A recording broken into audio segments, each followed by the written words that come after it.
video we are going to talk about the structure of Chlamydomonas. First, Chlamydomonas is a unicellular. It is a unicellular motile green alga.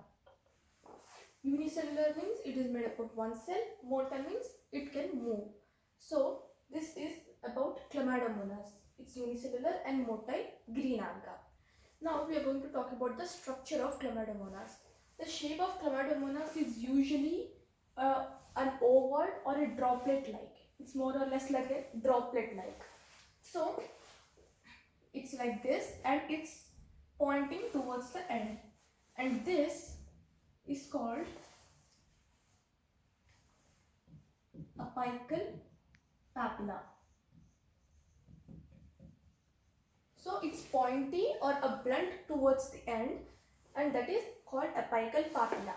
And the outer layer that we see, this is the cell wall. So cell wall, and it is made up of cellulose, because we are talking about green alga which are plants.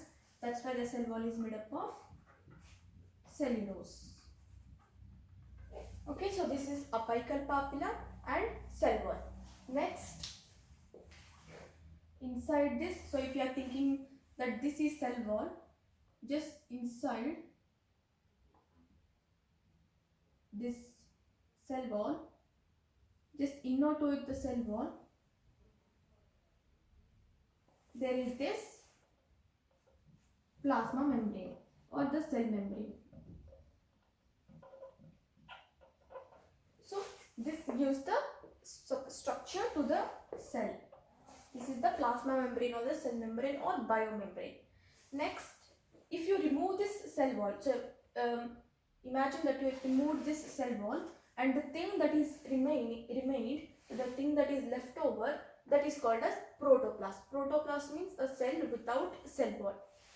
So this is apical papilla, cell wall which is made up of cellulose, and the plasma membrane. So inside this you will find a big chloroplast like this. It's a cup-shaped chloroplast or a horseshoe-shaped. It's more or less like this. So if you have to label it, this is chloroplast.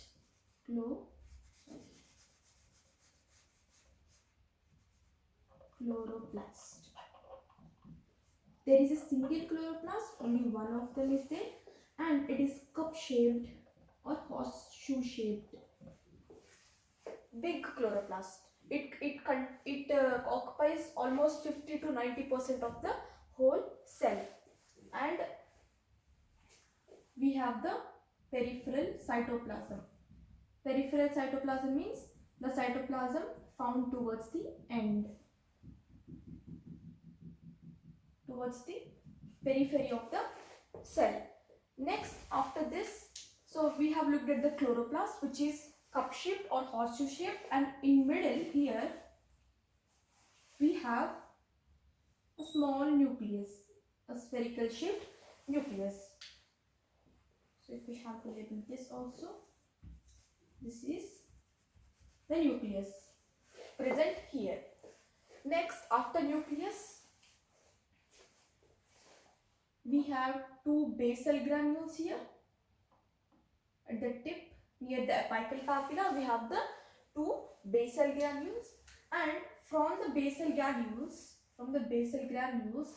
so we label it first. Basal granules. From the basal granules arise the flagella. Okay, so these are flagella.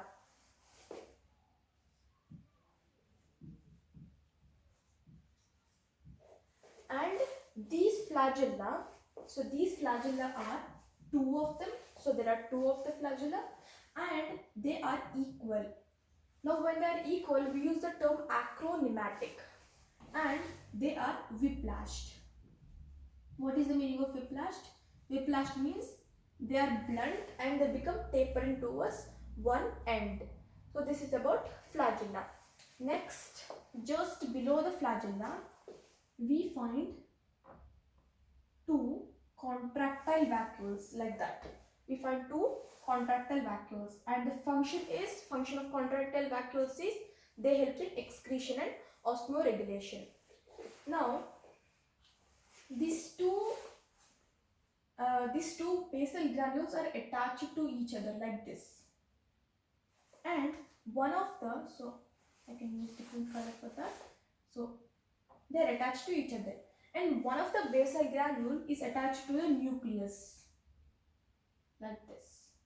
It is attached to the nucleus, and this thing that is attaching one basal granule to the nucleus is called, this is called as rhizoplast.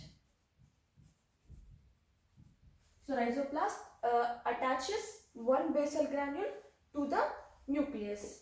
So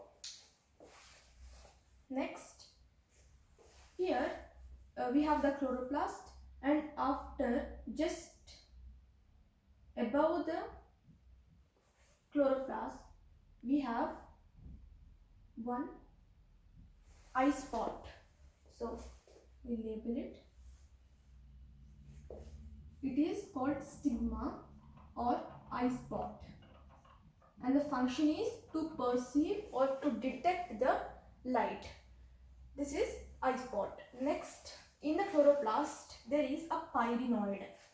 So there is a pyrenoid. Usually only single pyrenoid is there. In some species of Chlamydomonas, you find more than one. So this is pyrenoid. And what is pyrenoid? Pyrenoid is only present in chloroplasts. And what combines to form pyrenoid? A starch. So we will draw it here. A starch. So this is pyrenoid. There is a starch here. And these, sorry, this is not starch. This is protein. And these petal-like things, these are nothing but starch. It looks like a flower. So the pyrenoid looks like a flower. It's present in chloroplast. So this is the structure of Chlamydomonas. It's a very simple structure. Let's go over it again. So you have the apical papilla.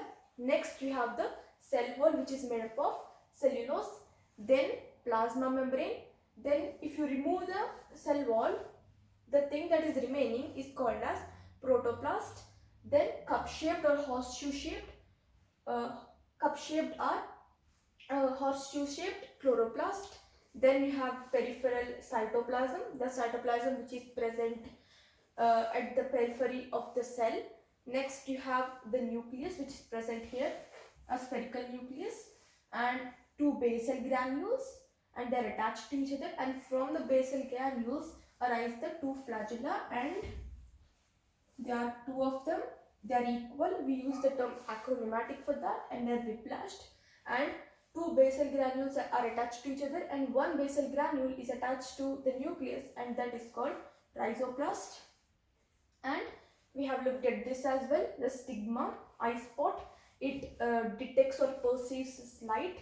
And we have looked at the pyrenoid. Pyrenoid is, it combines to form protein and starch. They both combine to form this pyrenoid, which is single, but in some species of Chlamydomonas you find more than one. It is present in chloroplast. So this is the simple structure of Chlamydomonas, and Chlamydomonas is a unicellular motile green alga. This is about the details of Chlamydomonas and the structure of Chlamydomonas.